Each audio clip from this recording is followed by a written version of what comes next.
Entonces decimos, Jerónimo expresa la ignorancia de las escrituras y la ignorancia de Cristo.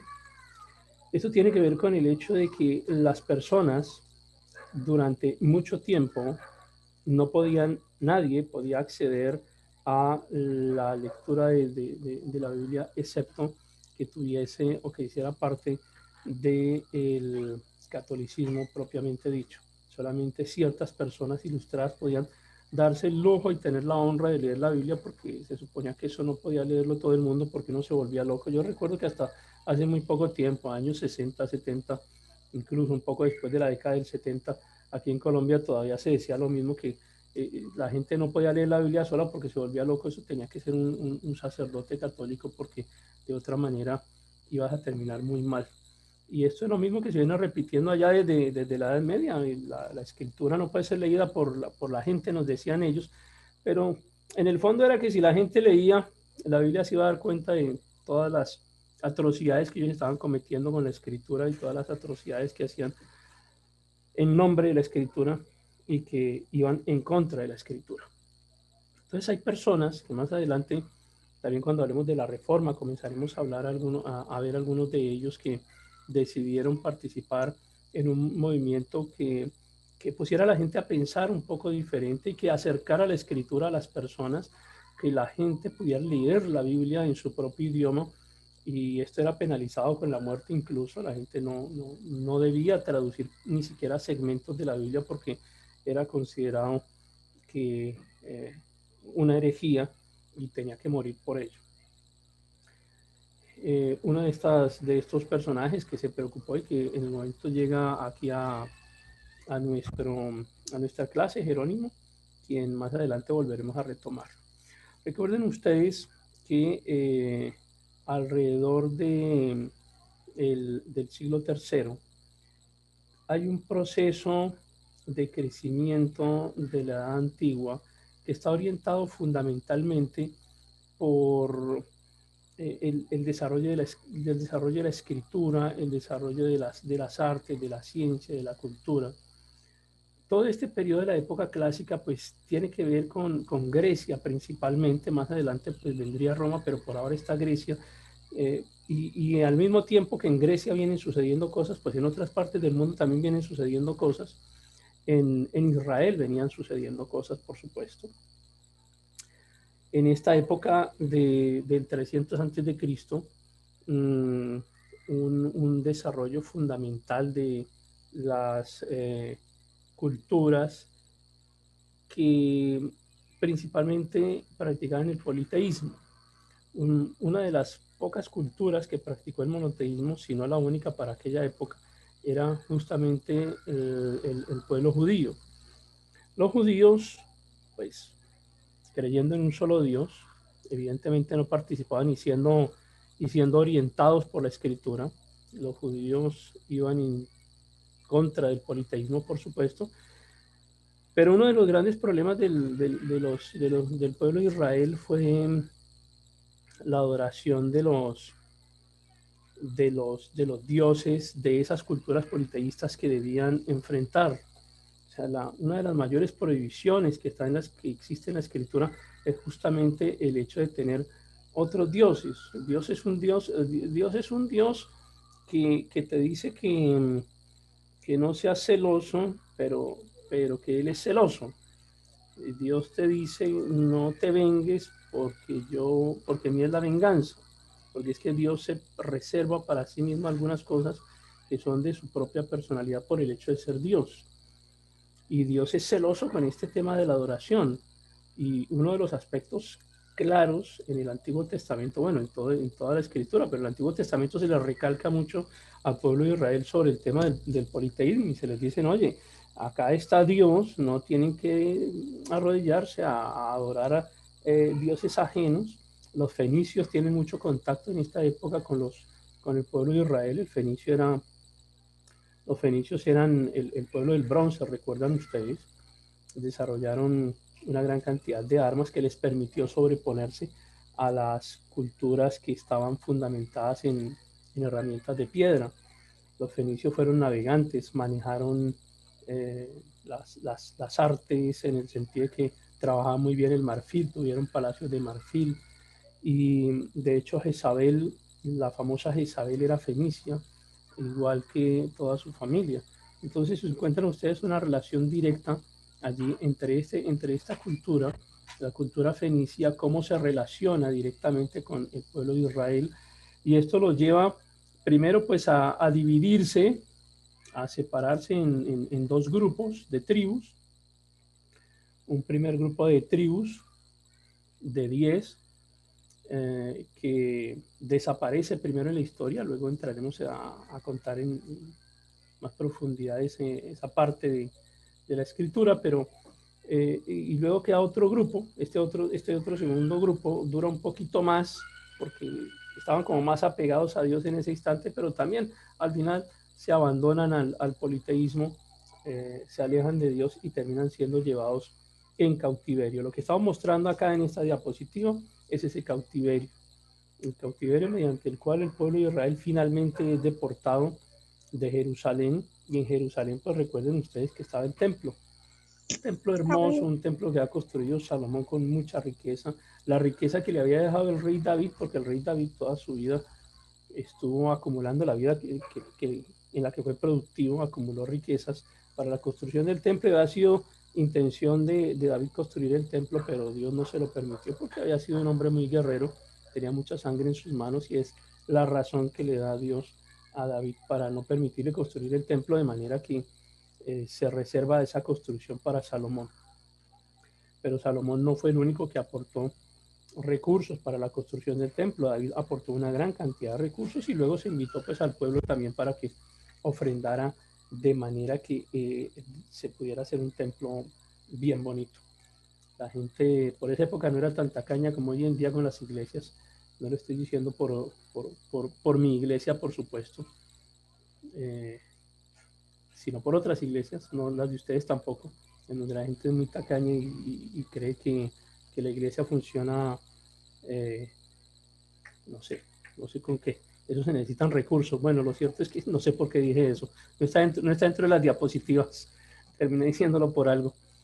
El tema es que la, la gente dio muchísimo de sus recursos para la construcción de un templo maravilloso que lo encuentran ustedes allí descrito, pero son deportados, se los llevan presos. Entonces, en el momento en que se lo llevan, pues todo esto queda allá, parte del templo es destruido, y supongamos que una persona tenía 10 años en el momento de la deportación, es el ejemplo que clásicamente les doy. Si yo tenía 10 años en el momento en que me deportan y la deportación dura 70 años, cuando yo voy a regresar tengo alrededor de 80 años de edad, pero durante esos 70 años pasaron muchas cosas. Primero, una asimilación de la cultura, una cultura que no era la mía, pero en la cual me obligaron a vivir, la música, las artes, la cultura, la forma de hablar, la forma de vestirse, la estructura familiar. Todo esto terminó siendo en parte asumido por las familias de quienes fueron deportados, porque fue un tiempo de cautiverio de 70 años. Y el ejemplo que les mostraba es que si alguien se va con 10 años de edad, cuando llega a los 80 años nuevamente y comienzan a construir el templo, a reconstruirlo, pues encuentran una gran diferencia entre lo que vieron allá cuando Salomón construyó ese templo de Salomón, el templo que había sido construido por Salomón, su majestuosidad, la belleza, el oro, las piedras preciosas, los lujos que tenía, y encuentran ahora algo que prácticamente está en ruinas, y la gente, estos ya ancianos que habían visto la magnificencia de ese primer templo, encuentran un templo que está siendo reconstruido con muchísimo menos lujo y menos belleza aparente de la que ellos habían visto cuando eran pequeños. Sin embargo, es de ese templo de que habla el profeta, que les dice que la gloria postrera será mayor que la primera, entendiendo que a ese templo que iban a reconstruir es al cual llegaría Jesús más adelante. El segundo templo, por supuesto, que también fue destruido en este caso por el Imperio Romano. Entonces, si tenemos, vamos a suponer que tú te vas muy joven para otro país, te vas para el Japón, y tus hijos nacen allá, tú eres joven allá y tus hijos nacen allá, y pues tú tienes que hacer que ellos compartan la cultura pues que tienen en ese instante. Esa cultura es una cultura japonesa, van a aprender acerca de las tradiciones japonesas, y si los pones en un colegio, en una institución educativa, van a aprender su idioma, su lengua, y va a ser lo natural para ellos, para los niños va a ser lo natural. Es lo que ocurrió aquí en la deportación. Los hijos de Israel que nacieron en cautiverio comenzaron a perder las lenguas originales, el hebreo, el arameo, sus lenguas originales, comenzaron a perderlas porque estaban inmersos en otra cultura, y eso los alejó un poco de sus propias tradiciones, y llegó a un punto en donde eran incapaces de leer las escrituras y de participar en la lectura de las escrituras, porque simplemente no podían, no habían sido enseñados en ello. Esto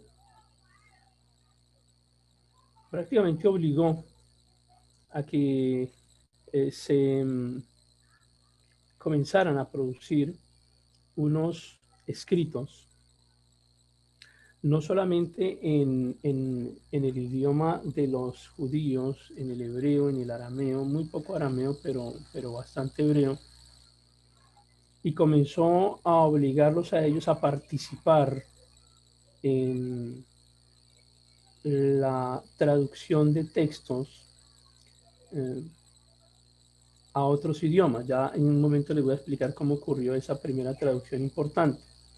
Pero también los obligó a hacer copias de los textos para tratar de preservarlos. Conseguir una copia de la Biblia hoy en día es muy sencillo, pero por aquella época conseguir papel era muy difícil, y conseguir tinta era muy difícil, y escribir era privilegio de unos muy pocos, de manera que hacer copia de los textos bíblicos era una tarea realmente monumental. Y yo no sé si a ustedes les ha pasado, a veces a los niños en el tablero el profesor les escribe unos párrafos y les pide que lo transcriban en el cuaderno, y cuando el niño está haciendo esa transcripción comete algún error. De pronto cambia alguna letra, omite alguna letra, incluye una letra, cambia un signo de puntuación o simplemente no los pone. Y eso es lo que ocurre porque a veces nos dicen, no, es que los originales en hebreo no son iguales, y no son iguales, tienen muchísimas diferencias, pero casi siempre las diferencias van a ser de ese tipo. Un signo de puntuación, si es que existiera, porque yo no manejaba signos de puntuación, pero a lo que me refiero es que son variaciones que realmente son insignificantes, no hay unas variaciones que sean profundas y que alteren la estructura propia de la doctrina. Sin embargo, quienes quieren incomodar con este tema, pues encuentran una gran cantidad de justificaciones para decir que los textos no son iguales, y pues realmente la fotocopiadora no existía en aquel tiempo, entonces quedaba muy difícil que un texto saliera exactamente igual al otro, sobre todo cuando había que hacer un trabajo de transcripción que era manual, y pues con las dificultades propias que hemos dicho, hasta para conseguir los materiales, pues era muy complejo. Entonces encontramos acá esa doble necesidad de lograr tener un texto que pudiera ser leído por las nuevas generaciones que estaban en la deportación y que no entendían su idioma, el idioma de sus padres ni de sus abuelos, y segundo, preservar los documentos. Por otro lado, les presento una imagen que intenta representar la Biblioteca de Alejandría. Observan ustedes que los libros no estaban como libros, como los conocemos hoy en día. Eran Es un rollos. invento muchísimo más, han pasado muchísimos siglos después, ya llegando a la Edad Media, cuando aparece la imprenta y comienzan a formarse los libros propiamente dichos. Acá en estas bibliotecas realmente lo que se guardaban eran rollos, unos rollos regularmente eran de pergamino, en los que se mantenían los escritos, y que era necesario, pues el pergamino se agota, por supuesto, con el paso del tiempo, y era necesario hacer copias de esos pergaminos de forma reiterada. Pero hay una biblioteca muy, muy importante en este momento, la Biblioteca de Alejandría. La Biblioteca de Alejandría se considera como la biblioteca más importante de la Edad Antigua. em, los griegos muy dados, por supuesto, a la filosofía, a las artes, a la cultura, a las ciencias, a la astronomía. Y parte de su trabajo consistía en no solamente adquirir nuevos conocimientos, sino preservar los conocimientos de otras culturas. Aparece aquí en escena Alejandro Magno, está más hacia la izquierda de sus pantallas. Alejandro Magno fundó una ciudad que se llama Alejandría. La ciudad de Alejandría existe hoy en día como tal. Y ahí tienen el mapa que ven allí, es una captura de los mapas que existen hoy en día a través del internet, que nos muestra la ciudad de Alejandría. La ciudad de Alejandría todavía existe. Cuando Alejandro construye esa ciudad, la construye con la intención de que fuera un centro cultural. Pero él fallece, él muere, y le suceden en la dinastía los Ptolomeos, se llamaron ellos. Ptolomeo I, Ptolomeo II, a Ptolomeo II le llaman también Ptolomeo Filadelfo, Ptolomeo II.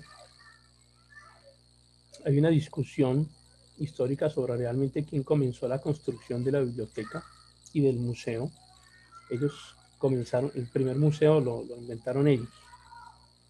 Y por supuesto que preservaban objetos importantes de las demás culturas que ellos habían conquistado. Alejandro Magno conquistó todo lo que quiso. Lo que no conquistó es porque no era conocido en ese momento, porque todo lo que había conocido lo conquistó. Hizo lo que deseó en cuanto a guerras y en cuanto a dominación de otras culturas. Pero así como era militar, pues también fueron muy sabios en el sentido de querer preservar los aspectos que revelaban o mostraban lo más importante de las demás culturas. Y esta tradición la siguieron los Ptolomeos. Ellos crean el museo, crean la biblioteca, crean una universidad que tenía alrededor de 14.000 estudiantes en aquella época. Es una cosa impresionante. Hay universidades hoy en día que no tienen esa cantidad de estudiantes. Y ellos ya tienen una super universidad con todas las áreas que ustedes imaginen del conocimiento que existía en aquella época. Y por supuesto intentaron preservar las cosas más importantes de las culturas que habían dominado, entre ellas al pueblo del pueblo judío. Entonces, es probable que ustedes en algunos libros encuentren que el creador de la biblioteca fue Ptolomeo I, en otros dirán que Ptolomeo II, eso no nos afecta realmente para el transcurso de la clase, pero lo que sí quiero decirles es que y lo que nos interesa es que a raíz de que intentaron construir lo que seguramente fue la biblioteca más importante del mundo de aquella época, cuenta la historia, y aquí viene uno de los primeros documentos que les voy a compartir y que les va a quedar en plataforma, aquí enseguida terminemos la clase, les va a quedar en campus virtual el documento. Es una carta, la carta de Aristeas. Esta carta nos muestra un poco entre la historia y un poco entre lo mítico. A veces es un poquito difícil diferenciar lo uno de lo otro, pero es un documento histórico, evidentemente, en el que se quiere, tal vez exagera. Yo no sé si a ustedes les ha pasado que están contando una historia y la cuentan como exagerando cosas, no que no sean realidad, sino que como que exageran algo. Entonces, de pronto algo era bonito, pero entonces uno como que lo exagera y dice, no, esto es demasiado bonito, es lo más hermoso que existe en todo el planeta, en todo el universo. Es como que a veces pasa con esta carta, pasa eso, que están contando un evento histórico, pero como que lo exageran, lo sobre resaltan, hasta el punto de que algunos han querido decir que parte de la carta no es realidad. Pero bueno, lo cierto es que la carta de Aristeas nos muestra un poco la historia de cómo se originó este documento, del cual les voy a hablar enseguida, que se llama la Septuaginta. La Septuaginta, por supuesto, pues ustedes ya entienden que los Ptolomeos eran griegos y que la biblioteca de Alejandría era griega, por supuesto. Ellos querían tener de la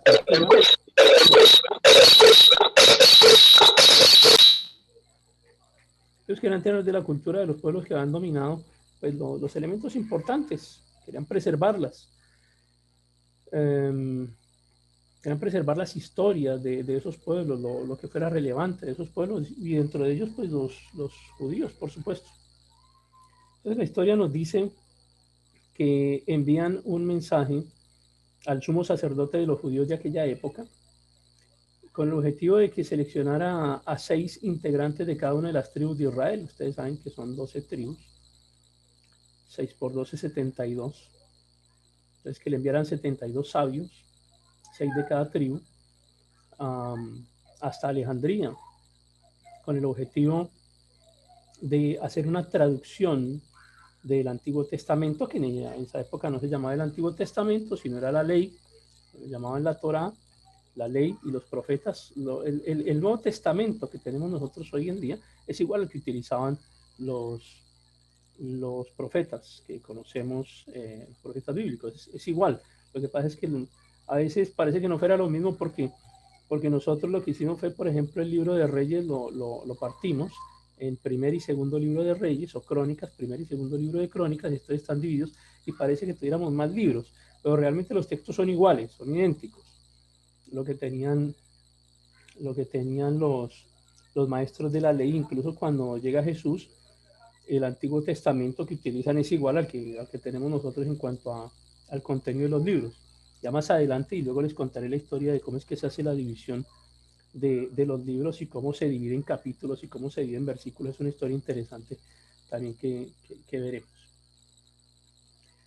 Pero acá la idea es que entonces le solicitan al sumo sacerdote que envíen 6 sabios de cada una de las tribus con el fin de hacer una traducción de ese Antiguo Testamento, que ya ustedes entienden, no se llama Antiguo Testamento, pero para poder entendernos, yo le voy a decir así. Entonces, los envían hasta allá, hasta Alejandría, les ofrecen un banquete de bienvenida, la historia dice que lo recibieron muy bien y que les pidieron pues que fueran muy juiciosos, estrictos en esa traducción, que no tuvieran errores. Hacen la traducción durante un tiempo, dice que los envían a la isla de Faro, hacen la traducción, la revisan, una vez es aprobada se la presentan a quienes les habían solicitado ese encargo, y luego los despiden con honores también. Básicamente es el origen de la Septuaginta. Septuaginta significa 70, la traducción de los 70. Entonces, algunos son demasiado como, no sé qué palabra utilizar, se complican la vida mucho. Entonces, que Septuaginta, ¿por qué Septuaginta si Septuaginta significa 70? Y si habían enviado a 72, entonces que dónde está la trampa del cuento. No hay ninguna trampa, simplemente que le llaman Septuaginta a un documento que tradujeron y que pues, había que ponerle un nombre y le llamaron así. Y si usted quiere le dice la 72 para que quede más tranquilo y no se complica la vida con eso. Lo cierto es que la Septuaginta es la traducción que se hace del hebreo al griego. Ahora, el griego al que se traduce fue un griego que no era un griego complejo. Lo que se hizo fue una traducción a un lenguaje sencillo, por supuesto, para que la gente lo entendiera, para que la gente del común que llegara a esa biblioteca lo pudiera leer. Fue una traducción en ese lenguaje, a veces un poco complejo, rimbombante, que nos inventamos en algunas ocasiones, no, un lenguaje sencillo. De hecho, el griego que más adelante utilizan para el Nuevo Testamento sucede lo mismo. El griego del Nuevo Testamento es un griego que se llama griego koiné. Estamos hablando muchísimos siglos después, cuando llega Jesús y los apóstoles.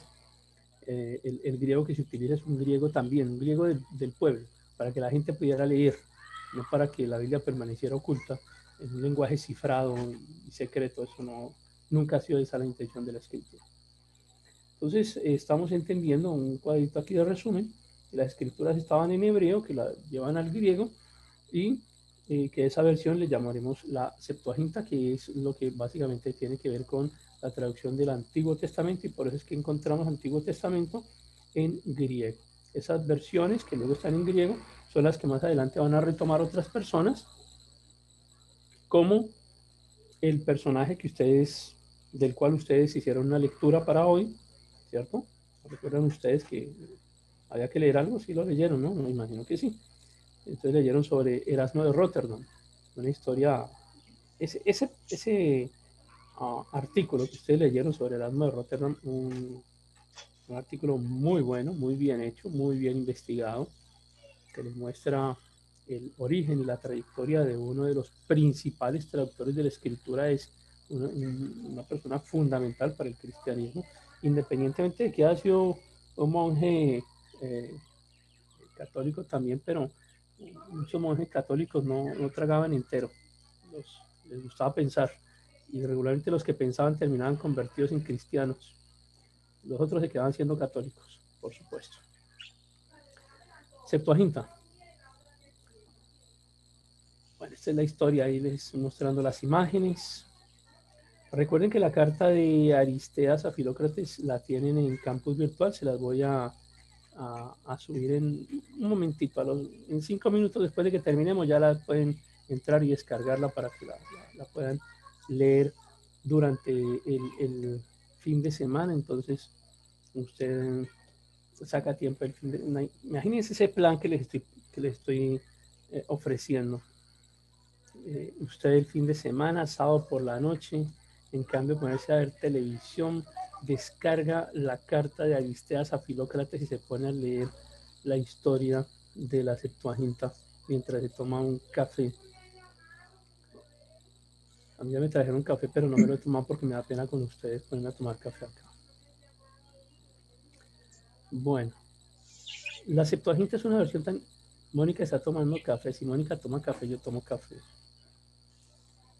Tome café, profe, el café es necesario. Imagínate, ¿cierto?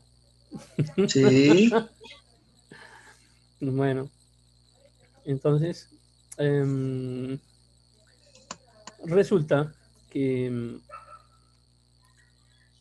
el momento en que aparecen Jesús y los apóstoles, la versión que citan los apóstoles y la versión que cita Pablo en sus escritos, e incluso los versículos que alcanza a citar Jesús, son versículos que aparecen en la Septuaginta, lo cual nos da a entender que tanto los apóstoles como Jesús en aquel momento leían de los rollos de la traducción de los 70. De ese calibre y de esa importancia es la traducción de la Septuaginta, que llegó hasta la época de los apóstoles, y los apóstoles utilizaron esas traducciones para volver a escribir las cartas del Nuevo Testamento, por lo menos en lo que concierne a Pablo, que en todas sus cartas citó al Antiguo Testamento, y cuando citaba al Antiguo Testamento lo citaba de la Septuaginta. De ese nivel es para usted más la importancia de esta traducción. Les voy a hablar ahora del Exapla. La Exapla fue la primera edición crítica del Antiguo Testamento, citada, fechada más bien para alrededor del 212, y le llamamos Exapla porque tiene 6 traducciones. Como les digo, 6 traducciones, 6 versiones de traducción. Con el tiempo, los idiomas se van ajustando, los idiomas van cambiando. Con el tiempo, una palabra pierde su significado o se transforma en su significado. Con el tiempo hay palabras que desaparecen y hay palabras que aparecen. Y en el castellano ocurre mucho. Realmente eso es normal en todas las lenguas. Y hay lenguas que desaparecen completas. Y las lenguas, por ejemplo, las lenguas celtas, hay algunas muy pocas que sobreviven hacia el norte de Escocia. El latín, hay una versión de latín muy antiguo que también tiene tendencia a desaparecer. Hay unas muy pocas personas que se nos ha ocurrido estudiar un poquito de latín para tratar de comprender algunos textos de este tipo, pero evidentemente es una lengua que pues, los voy a invitar a que estudien latín. El latín es fácil, el latín clásico no es complejo, y para nosotros que hablamos en español es fácil de entender porque el español deriva del latín, el francés deriva del latín. Entonces, los invito a que traten de aproximarse por lo menos a algunas palabras básicas y hagan su ejercicio que sí es posible y no es una cosa que sea del otro mundo. No se necesita tener dos cerebros para poder estudiar un poco de latín. Hoy estoy utilizando unas palabras raras acá. Me salgo de la formalidad con ustedes. Bueno, el tema es que la Exapla tenía 6 versiones, si se quiere, entre más nuevas, más antiguas, 6 versiones, 6 traducciones de el Antiguo Testamento, pero cuando ustedes miran realmente aquí aparecen 9 columnas, porque las otras 3 columnas eran unas anotaciones que hizo el autor de la Exapla. Estoy hablándoles de Orígenes, alrededor del siglo III. Él genera este documento, pues que parte del hebreo original, por supuesto, y lo contrasta con varias versiones en griego. Les dejaré allí para que ustedes lean específicamente cada una de ellas, pero ¿cuál era el objetivo? Poder contrastar lo que hacemos hoy en día, lo que hacen ustedes cuando tienen, por ejemplo, la nueva versión internacional con la Reina Valera, están haciendo un contraste entre lo que están enseñando o lo que están diciendo los dos pasajes del mismo versículo con el fin de ver cómo se acomoda la traducción. Y era lo que les mencionaba hace un rato, que leer un poco de la Reina Valera 60 para algunas personas puede ser un poquito difícil por el tipo de palabras que utilizan. Todo es es un estilo propio, muy clásico, muy de la época. Y hoy en día pues utilizan otras palabras, digamos, más directas, más fáciles de entender. Eso es lo que ocurría aquí con el Exapla, donde intentaron compararse en varias columnas las traducciones con el fin de que la persona que lo fuera a estudiar. Un trabajo monumental el de Orígenes. O sea, nosotros no hemos escrito de puño y letra la Biblia. Yo creo que ni siquiera un libro completo de la Biblia lo hemos escrito a mano. Y este personaje utilizó 6 versiones y además 3 columnas adicionales para explicarlas, para hacer los estudios comparativos. Un personaje con una obra realmente que es monumental. Entonces, ¿de dónde sale ese canon del Nuevo Testamento? ¿Por qué tenemos un canon? ¿Por qué nuestra Biblia? Y no estamos hablando de una clase de canon. Cuando hablemos de canon profundizaremos en eso, pero quiero decirles que el canon del Nuevo Testamento no fue construido tan tardíamente. Realmente Pablo escribió muy rápido. Pablo escribió y los demás apóstoles escribieron ahí. Una vez Jesús ya no está con ellos, ellos comienzan a escribir, a enviarles instrucciones a la iglesia. Y, y el canon se forma a partir de escritos antiguos, pero uno tiene que saber seleccionar cuáles escritos pueden representar o pueden hacer parte del canon y cuáles no. Mucho de lo que tiene que ver con el canon se encuentra confirmado a partir de los hallazgos de lo que se llama los rollos del Mar Muerto. Los rollos del Mar Muerto son los documentos que se encuentran en una región muy próxima a Jerusalén, que se llama Qumran, muy cerca, ahí al frente prácticamente del Mar Muerto. Los rollos de Qumran se encontraron en varias cuevas, hay varias cuevas y en cada una de ellas se encontraron diferentes documentos. La mayoría de ellos hacían parte del Antiguo Testamento. Y digamos de ahí que podamos entender un poco la formación del canon del Antiguo Testamento y la confirmación de unos documentos del Antiguo Testamento, como por ejemplo el libro de Isaías, que se encontró completo varias veces. La importancia de encontrar el libro de Isaías es que pues los contradictores de la Biblia decían que el Antiguo Testamento se escribió en la época del Nuevo Testamento. Eso lo enseñaban incluso en universidades.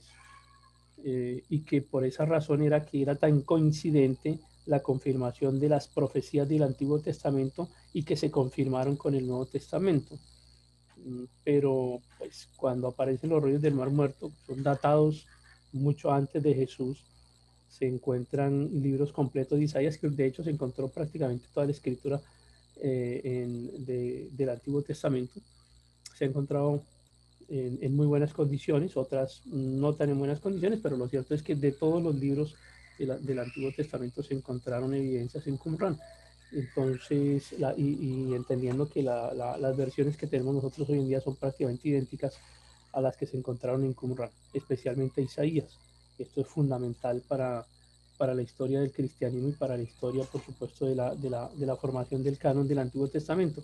Del Nuevo Testamento, pues sabemos que se forma a partir de los apóstoles, los escritos que hacen ellos, el libro de Hechos, y de ahí en adelante las diferentes cartas. Pero en Qumran se encontraron más cosas, no solamente se encontraron lo que correspondía al Antiguo Testamento, sino que se encontraron otros documentos diferentes. O sea, tú te vas hoy para una biblioteca cualquiera y en la biblioteca vas a encontrar que hay libros de cocina, hay libros de constitución política, hay libros de arte, hay otros tipos de literatura, hay novelas, hay poesías. Y es lo que uno encuentra en Qumran. Qumran es una biblioteca, es una gran biblioteca metida dentro de cuevas. Se cree que el objetivo era preservar, por supuesto, esos documentos del ataque romano. De hecho, toda la población de Qumran desaparece en algún momento. Al parecer fueron asesinados por los romanos también. Hasta ahora es lo que se maneja en cuanto a las evidencias arqueológicas que existen. Pero dentro de esos documentos, pues les insisto, no solamente se encontraron documentos relacionados con el Antiguo Testamento. Entonces, ¿qué ocurrió? Hay unos libros que son históricos. Ustedes en sus países tienen libros de historia. O sea, yo en una biblioteca de Colombia voy a encontrar, por ejemplo, historia de Colombia.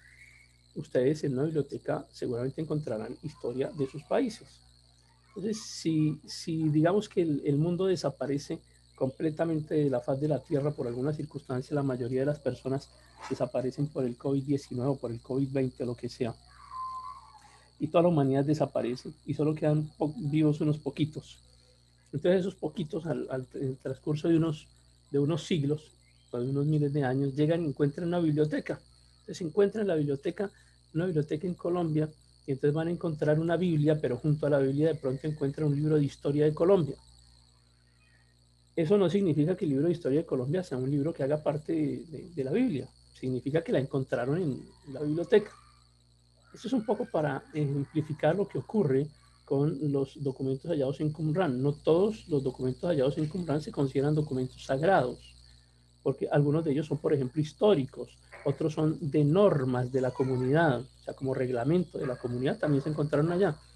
El error consistió en que algunas personas tomaron estos libros históricos y los unieron al canon bíblico, a los libros sagrados. Por eso es que terminamos encontrando nosotros que hay una cantidad de cánones. Hoy en día el catolicismo tiene un canon que es diferente al de la iglesia cristiana, porque han incluido libros que nosotros no consideramos que hagan parte de la escritura, porque son libros, primero, que no fueron citados por Jesús, no fueron citados por los apóstoles y entran en abierta contradicción a la enseñanza general de la escritura. Y uno de los principios de la hermenéutica es ese. Si hay un texto que entra en contradicción con el resto de la escritura, el texto es el que se tiene que ir, porque la escritura tiene unicidad. No puede, por ejemplo, hablarse del culto a los muertos o de pagar para la salvación de las almas de quien ya está muerto, porque eso entra en contradicción con todo lo que nos enseña el resto de la escritura. Entonces nosotros no aceptamos esos libros como parte del canon, porque simplemente sus enseñanzas son contrarias a lo que enseña la escritura, a lo que enseñaron Jesús, a lo que enseñaron los apóstoles, a lo que enseñaron los profetas. Entonces, pues, evidentemente por esa razón no los aceptamos. Si alguien cree que con una plática se puede resolver el problema y dándole una plática a alguien, se puede resolver el problema del alma de aquel que se murió y que consideramos que no tiene salvación, pues claro, ahí podemos utilizar aquellos libros que autorizan ese uso de la plática para poder salvar el alma de estas personas. Evidentemente eso entra en contradicción con lo que nosotros creemos. Entonces, dentro de los documentos que se encontraron, pues existían estos que les estoy resumiendo allí en la diapositiva. Los evangelios, por supuesto, pero habían cartas, tratados, historia, reglamentos, y no todo tenía por qué hacer parte del canon, sino lo que evidentemente no entrará en contradicción.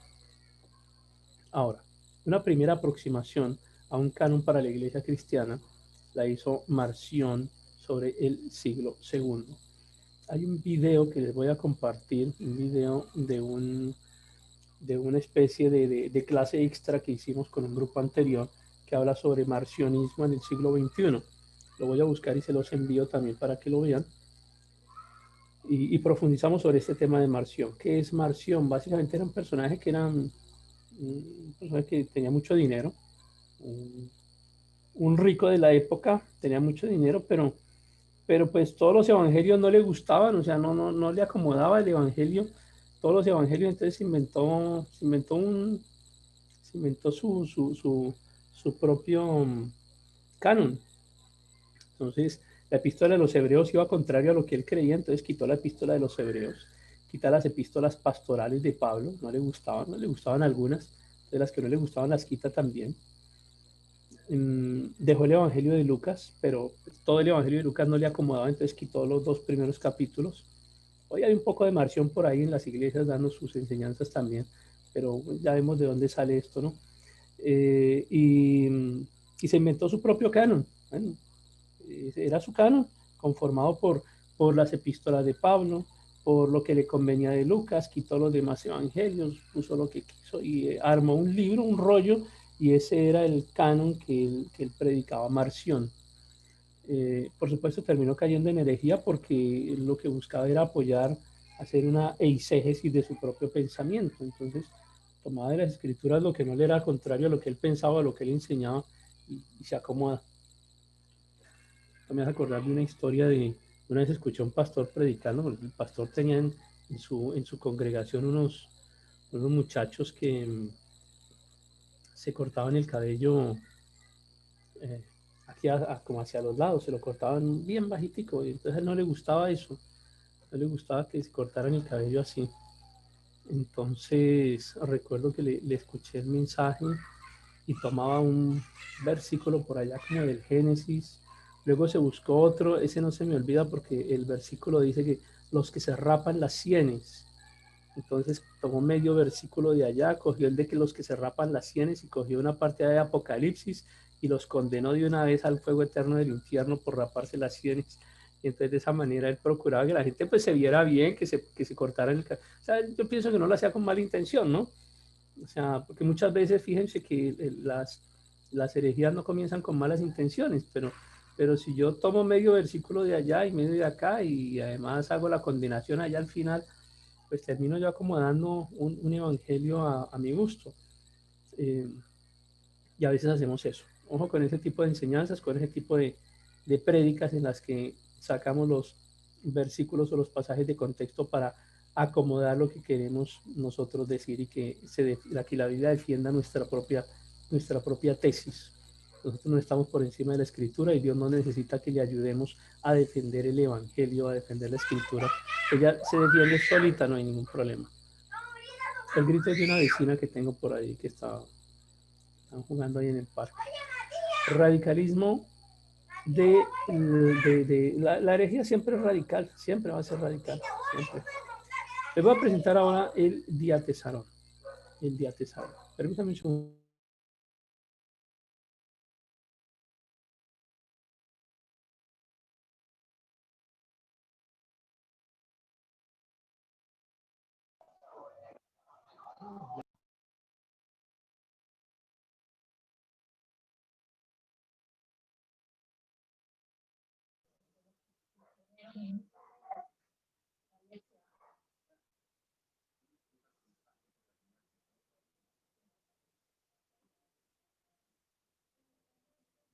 Y aprovechemos para el tintico.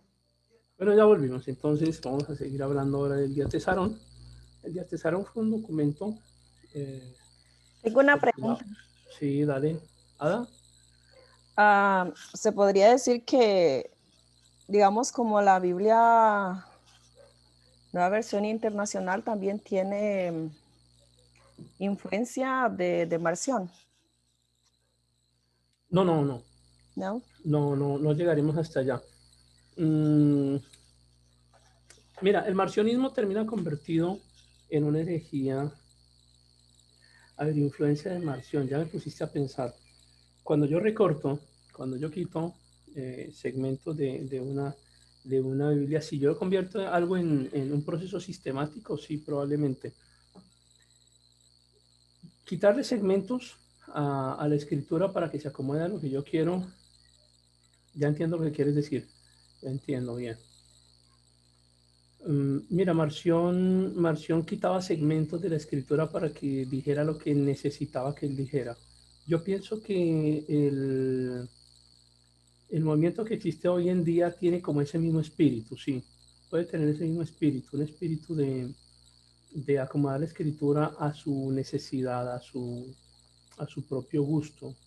Y es un daño muy grande que se le hace, sobre todo al cristiano nuevo, el cristiano que apenas está naciendo y comienza a enfrentarse a toda esta cantidad de cosas históricas y a todo ese tipo de malformaciones que tienen algunas versiones de la escritura, pues terminan asustados y piensan que esto es una locura, que no saben en qué creer.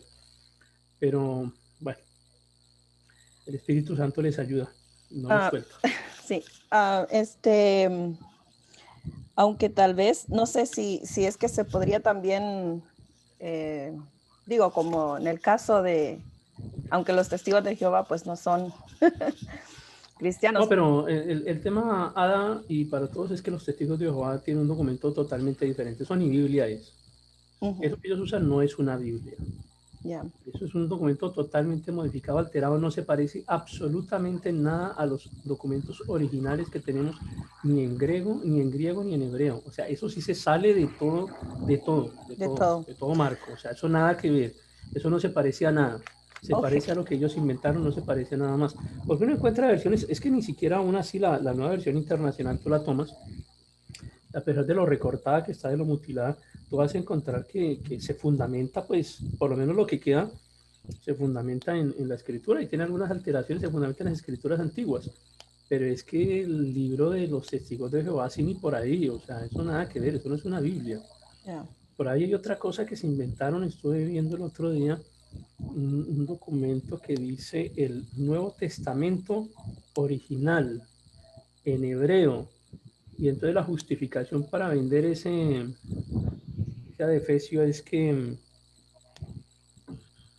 el hebreo es el idioma de Jesús y es el idioma antiguo, el idioma de los profetas. Entonces esa sí es la versión correcta porque está hecha en hebreo.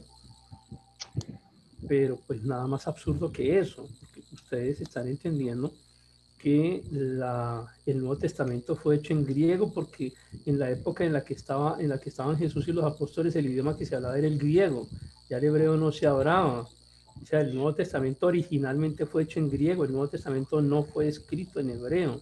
Es una cosa absurda, absurdísima, de verdad.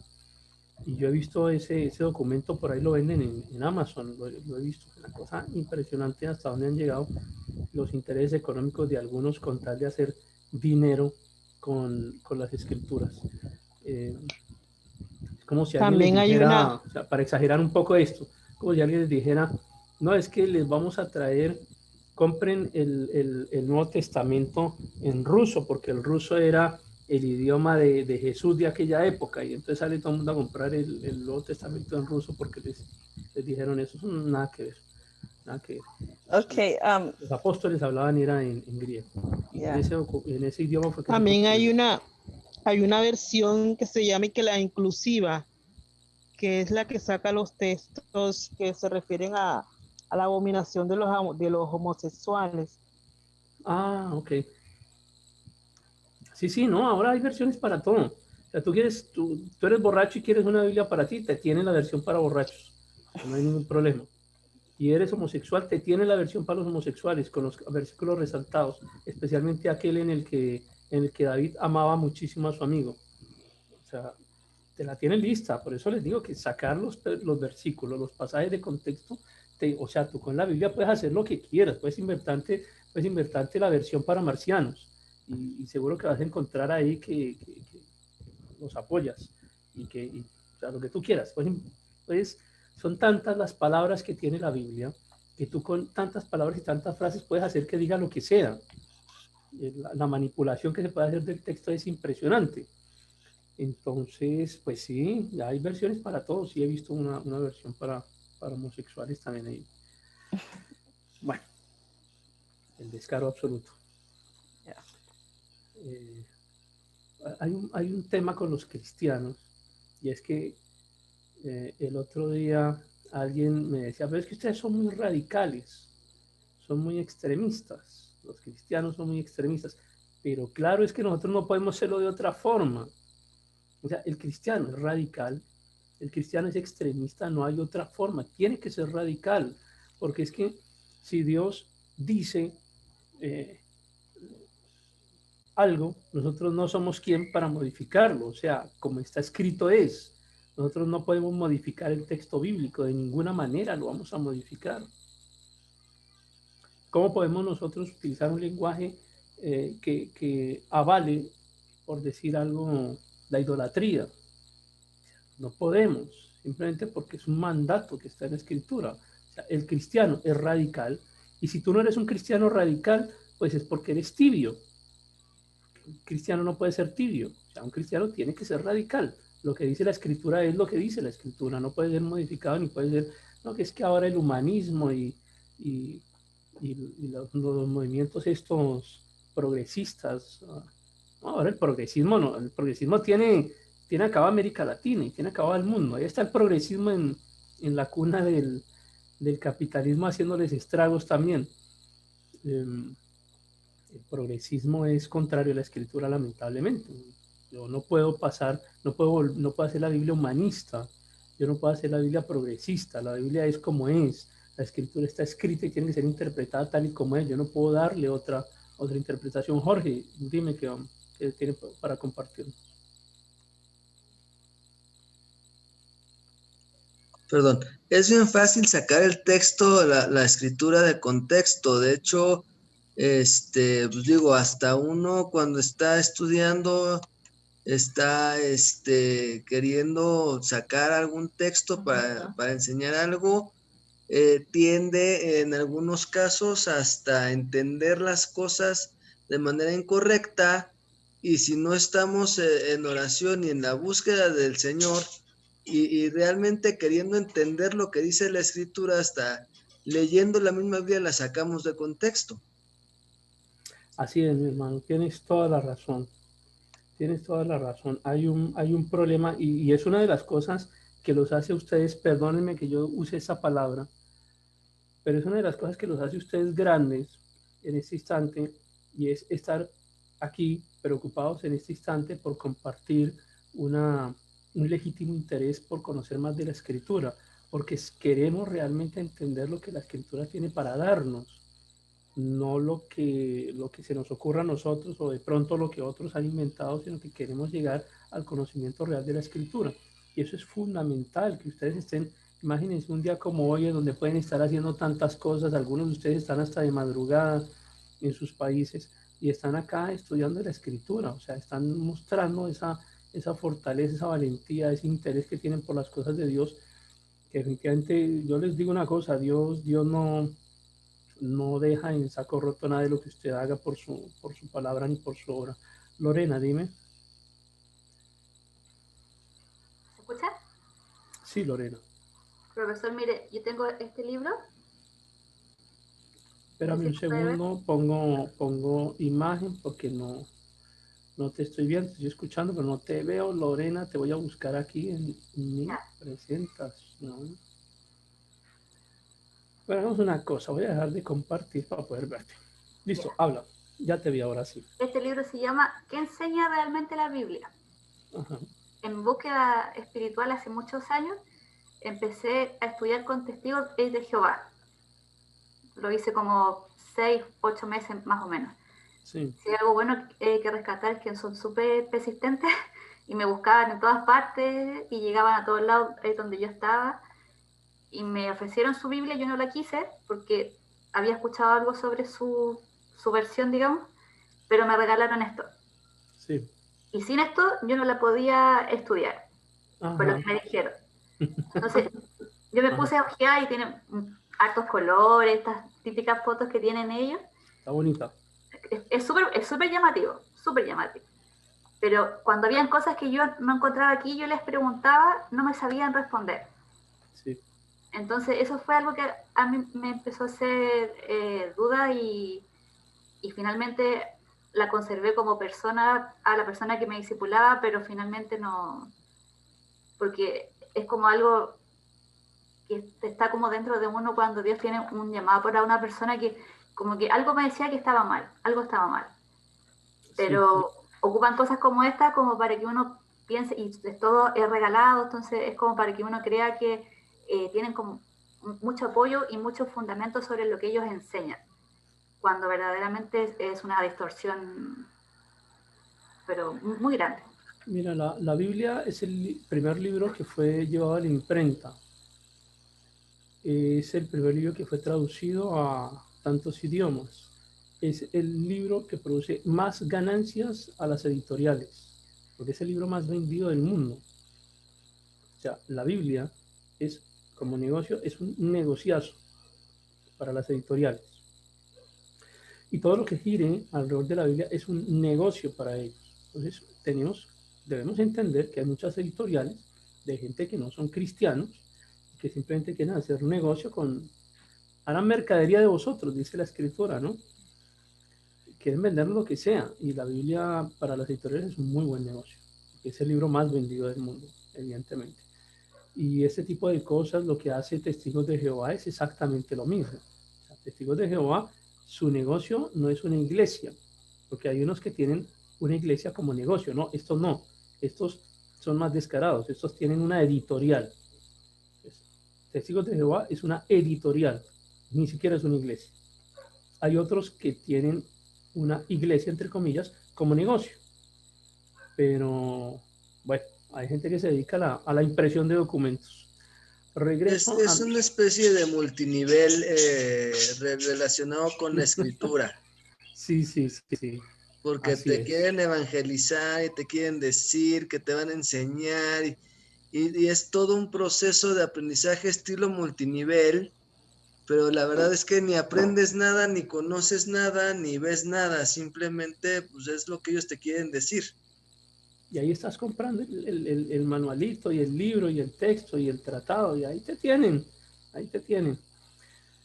Muy bien, Jorge, me aprendí una palabra que me va a gustar de aquí en adelante, el multinivel de las editoriales bíblicas. Está bien, me gustó eso. Tasiano, escritor sirio del siglo II, escribe el Diatesarón. El Diatesarón es algo grande, ¿no? Es un documento grande, majestuoso, grande, un bloque grande, que para la época, o sea, es que hoy en día nosotros tenemos, uno dice, bueno, una Biblia, el Nuevo Testamento. Perdóname, pero compilar los 4 evangelios en aquella época, compilarlos con o sea, siglo segundo, esto no era cualquier cosa, una obra monumental hasta el punto de que se llamó así el Diatesarón. Y no solo eso, sino que además le incluye concordancias, o sea, los 4 evangelios con concordancias, una obra monumental, Diatesarón, para que lo tengan en cuenta también. El canon muratoriano, no se vayan a confundir, porque Ludovico Antonio Muratori no escribió el canon muratoriano.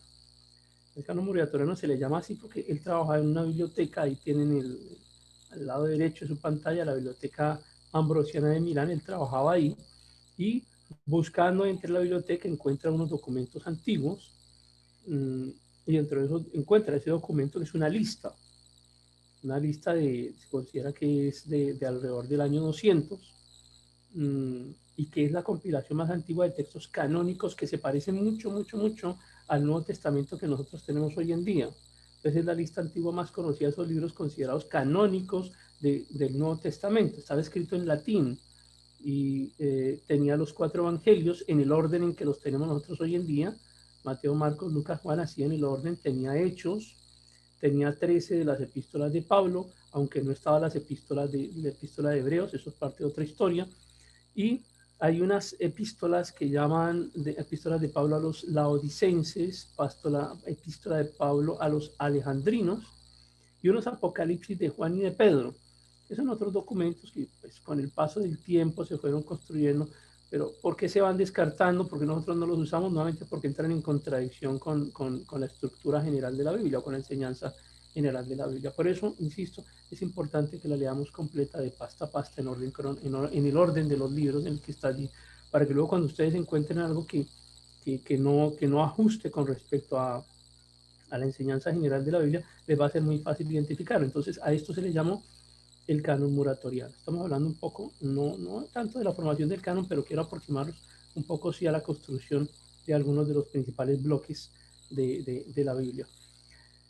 Pero por supuesto, ya estamos hablando de alrededor del siglo V, estamos hablando que ya en este siglo V el catolicismo está muy, muy, muy fuerte en el mundo. Ya se han inventado todo su cuento del papado, ya han convertido en santos católicos a los cristianos de los primeros siglos, ya han montado toda su estructura económica y financiera, ya han hecho todo lo que han querido y se han inventado una cantidad de libros también, de cartas, de evangelios, de libros apocalípticos, literatura apocalíptica, de manera que la misma escritura y la misma iglesia comienza a tener ataques, que llamamos ataques internos y externos.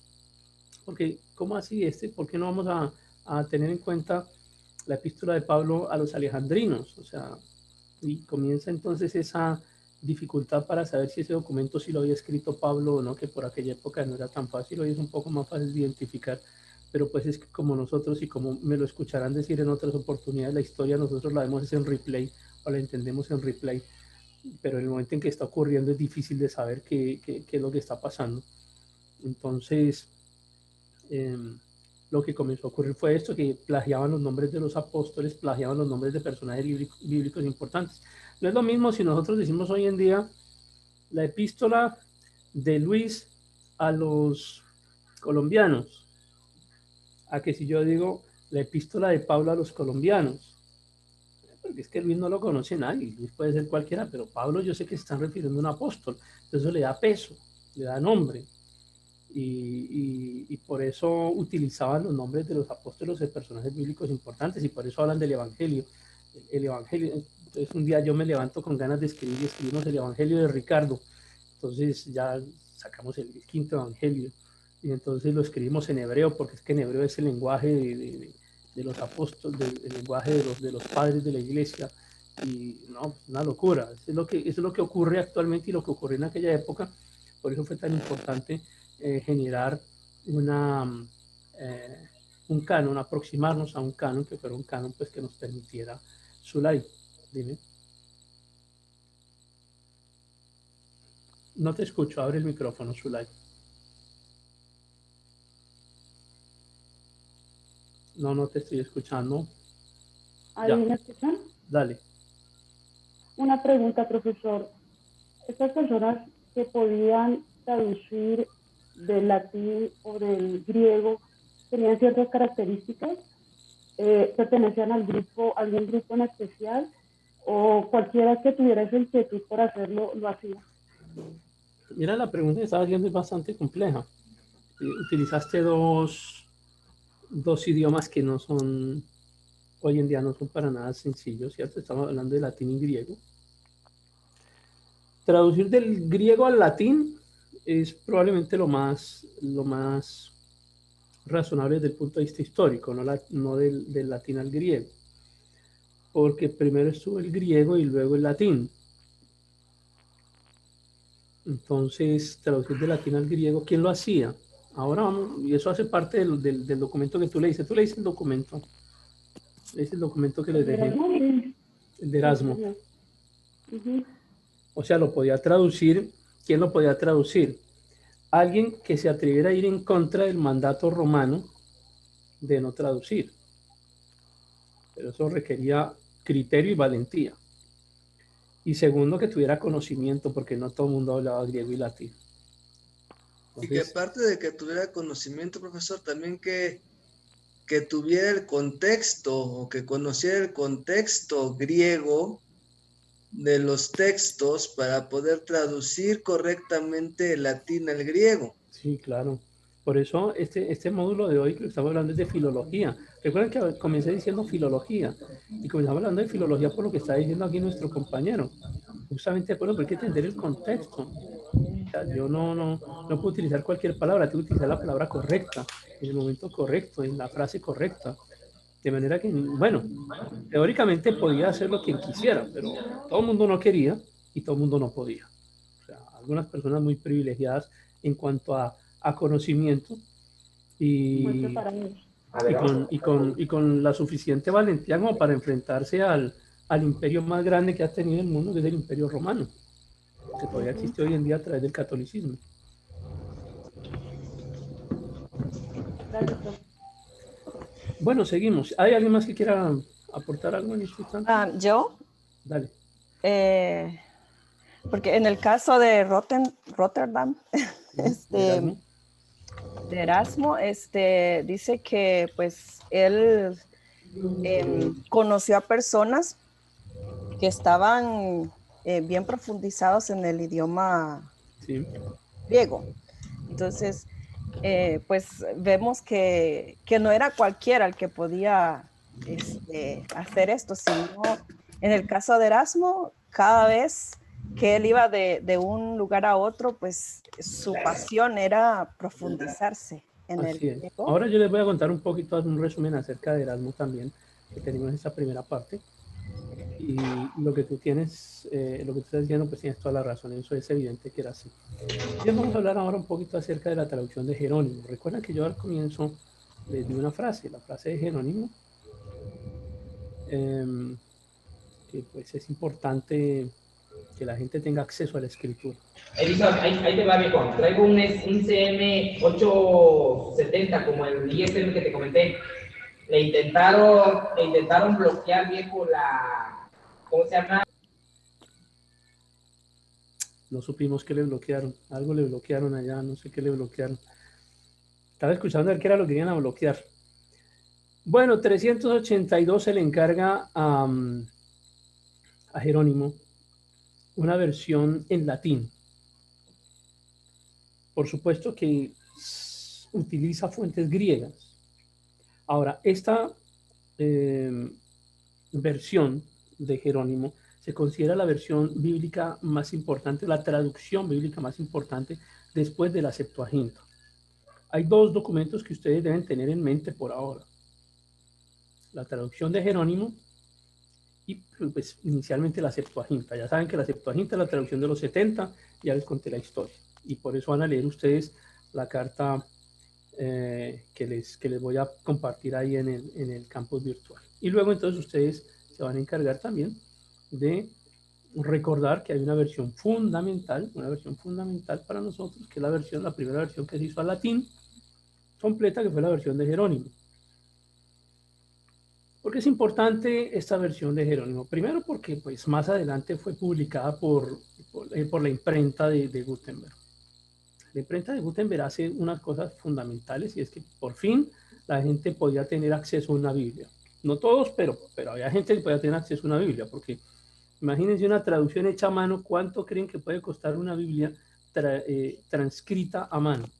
¿En cuánto tiempo se demoraba? O sea, eso no todo el mundo podía acceder a la escritura y por eso a la gente la convencían de que era como decían los monjes, porque pues, la gente no podía tener acceso al texto.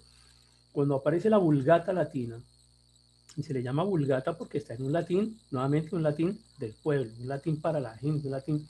Es que además que el latín es así, o sea, el latín no es un lenguaje tan estilizado como otros, es un lenguaje que estaba hecho para la gente, para que lo comprendiera el pueblo raso, para que lo comprendiera el soldado, pero también para ser hablado por emperadores. Un lenguaje que permitía acceso a todas las personas que quisieran. Esta versión que hace Jerónimo se llama la Vulgata Latina. La Vulgata Latina fue impresa en la imprenta de Gutenberg, el primer documento que se imprimió, y es muy valiosa porque Jerónimo... Espérate que están cerrando la puerta. Espera que cierren la puerta. Ya. Un segundo voy a cerrar los micrófonos de nuevo.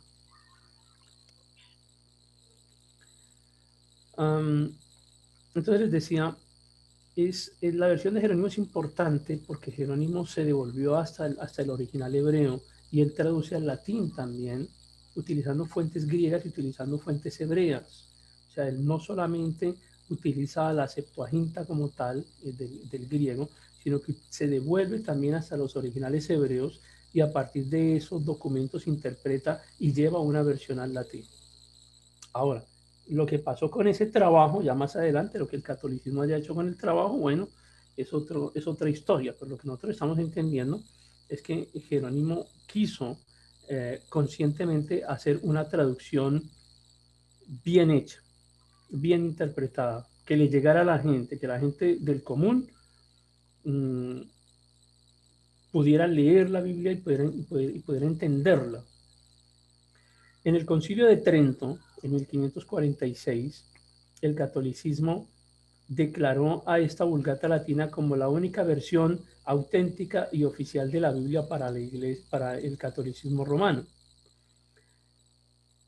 Pero más adelante, en el 79, hace poco, el 79 no es mucho, pues para los periodos históricos que estamos manejando acá, el 1979 es realmente reciente, le hacen una revisión a la Vulgata Latina y publicaron lo que se llama la Nova Vulgata.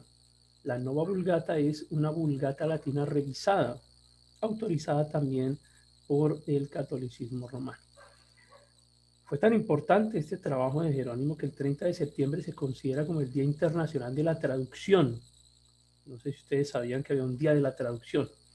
Y el Día de la Traducción tiene que ver con Jerónimo. Cuando escuchen eso, tiene que ver con esta obra que hizo Jerónimo, que se llama la Vulgata Latina, donde toma de la Septuaginta y toma de los originales hebreos, y no es una obra cualquiera, por supuesto, y la convierte al latín, que era el lenguaje que utilizaba la gente común de aquella época, que posteriormente, cuando cae el Imperio Romano, pues el latín también entra en desuso, pero pues, por lo menos es una obra que le llegó a las personas del común de aquella época. En el 382 hay un concilio en Roma. Esto es un concilio católico, por supuesto, concilio romano. Del Antiguo Testamento toman la Septuaginta, del Nuevo Testamento toman un trabajo de Atanasio y al final terminan haciendo un documento en el que se compone el canon católico que está conformado por libros que ellos llaman deuterocanónicos, y deuterocanónico significa apócrifo y apócrifo significa falso. O sea, autorizaron oficialmente una versión que tenía documentos falsos, pero son documentos que todavía ellos manejan hoy en día. Las Biblias católicas tienen documentos deuterocanónicos. Es que deuterocanónico no se escucha tan feo como decir apócrifo, pero ese significa lo mismo. Y si yo digo apócrifo, pues significa que es falso o falseado. Entonces a la gente le queda más bonito decir que es deuterocanónico porque la gente no va a buscar en un diccionario para ver qué es deuterocanónico, y así quedan como más felices. Mister, ¿le puedo hacer una pregunta? Sí, señor. Supimos que Erasmo tradujo el Nuevo Testamento del griego al latín, ¿cierto? Jerónimo nos acaba de decir usted de que hizo la traducción, o sea, buscó los orígenes del hebreo, pero no me quedó claro qué tipo o qué parte de la escritura de la Biblia fue que tradujo. En hebreo me voy al Antiguo Testamento, ¿me confirma? Sí, al Antiguo Testamento, claro. Okay. La Septuaginta correspondía al Antiguo Testamento, y lo que hace Jerónimo es una traducción del Antiguo Testamento a partir del hebreo que utilizaban todavía, porque es que los rollos del Antiguo Testamento, pues sí, se tradujeron al griego, pero no desaparecieron en su idioma hebreo. De hecho, hoy en día, por supuesto, que los judíos utilizan los rollos en hebreo todavía. Entonces, esos documentos existían en la época de Jerónimo y existen hoy en día también.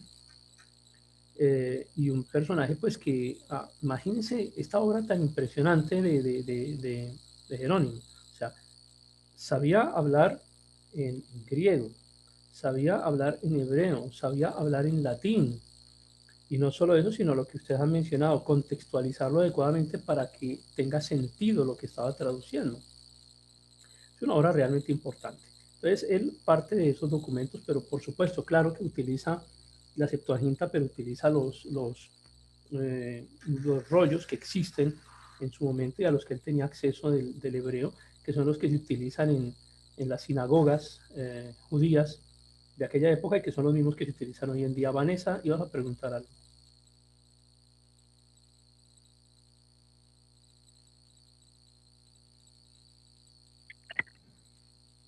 Bendiciones, profesor Bebé. ¿Me escuchan? Sí, perfecto. Con respecto a lo que estaban hablando, a mí me quedó una duda. O sea, los rollos se tradujeron, ¿no? O sea, la Septuaginta tradujo los rollos del hebreo al griego, que fue lo que usó Jesús. Pero Jesús hablaba arameo. O sea, usted recién dijo que también estaban los rollos en hebreo. O sea, puede ser que usaban la Septuaginta, pero, o sea, los rollos, ¿no? Obviamente, en hebreo y en griego. O sea, no me quedó claro muy bien eso. Disculpe, ¿no? Pero... Sí, mira, en la época en la que están los apóstoles y Jesús, el imperio dominante es el imperio romano. Sí. Sin embargo, anterior al imperio romano, la influencia de los griegos fueron un imperio también, si se quiere, vamos a usar esa expresión. Los griegos eran, la cultura clásica toda era griega. Un documento tan importante como el Antiguo Testamento es llevado a estos idiomas porque al ser tan extendido el lenguaje, porque el griego se extiende muchísimo y posteriormente el latín se extiende muchísimo, y estos documentos se llevan a los idiomas en los que principalmente se habla. Aquí en Colombia, por ejemplo, tenemos unas tribus indígenas todavía que no tienen una traducción bíblica en su idioma autóctono, pero las tenemos en español porque es el que más se habla. Es más o menos lo mismo que viene ocurriendo en aquella época. Cuando Jesús llega, en la época de Jesús, el idioma principal era el latín, pero el griego no había desaparecido. El griego estaba allí también. Pero también estaban los documentos en hebreo. El arameo no es que se haya utilizado mucho, fíjate. El arameo no era la lengua más común. De hecho, hay algunas frases, y hay alguna frase que Jesús usa en arameo, pero y en otros pasajes de la Escritura se utiliza arameo, pero no era el dominante, era más el hebreo que el arameo. Y dependiendo del momento histórico donde tú estés, entonces miras cuál cultura estaba dominando. Por ejemplo, en este caso aquí ya estamos sobre el 380, 390. Aquí básicamente era Roma la que dominaba. Y por supuesto, recuerden ustedes que Roma se parte en dos imperios, el Imperio Romano de Oriente y el Imperio Romano de Occidente. El que prevalece es el Imperio Romano de Oriente porque el Imperio Romano de Occidente se acaba muchísimo más rápido, casi 1000 años antes. Entonces, hasta ese punto, cuando cae el Imperio Romano de Occidente, el idioma primordial, el idioma que prevalecía era el latín. Por eso estas versiones todas intentan sacar del griego, del hebreo y vertirlo allá al latín, que era pues el idioma que prevalecía en aquella época y sobre pues el cual estaban construidos los documentos principales de los que estamos hablando ahora. Adolfo, creo que ibas a mencionar algo, o quién iba a hablar algo, por favor. Gracias, profe, Dios le bendiga. Adolfo y enseguida Jorge. Dale. Quería anotar ahí también algo, no sé si es correcto, de que dependiendo a quién se dirigía el Señor, también tenía que él usar el idioma para que ellos les quedara bien claro, ¿no? Porque a veces se dirigía a cierto grupo de personas donde tenía que usar el idioma, pero cuando se dirigió a los sacerdotes les usó el idioma para que ellos miraran de dónde venían, ¿no? O sea, correcto. La aclaración correcta. Así es, correcto. Correcto, muy bien. Muchas gracias, Adolfo, eso es correcto. Jorge. Sí, de hecho, algo relacionado con lo que estaba hablando Adolfo, para los romanos era insulto que se les hablara o que se hablara en su presencia, tanto en griego como en hebreo como en arameo, porque el idioma oficial del imperio era el latín. Así es.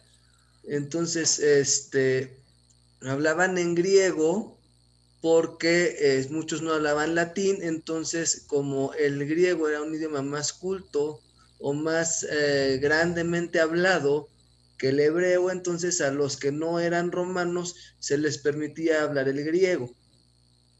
Pero realmente el hebreo y el arameo eran muy escasamente usados, principalmente era en las casas pues de las personas de Israel, de Judea. Así es, correcto. Sí, parte de lo que los imperios hacen para prevalecer tiene que ver, y ocurre hoy en día, tiene que ver con mantener su lengua viva. Fíjense que cuando ya cae el imperio romano, pues cae el latín y entra en desuso y se vuelve una lengua muerta prácticamente. Hoy en día todos intentamos hablar inglés, porque el inglés es el idioma del imperio, entonces es el idioma con el que nos comunicamos. Cuando Estados Unidos deje de ser imperio, si nosotros lo vemos, pues el inglés de alguna manera tendrá que entrar en desuso, y si no en desuso inmediato, por lo menos ya a la gente no le interesará estudiar tanto inglés porque tenemos que estudiar el idioma del imperio que esté dominando en este instante. Es lo que viene ocurriendo ahí. Sí, dale.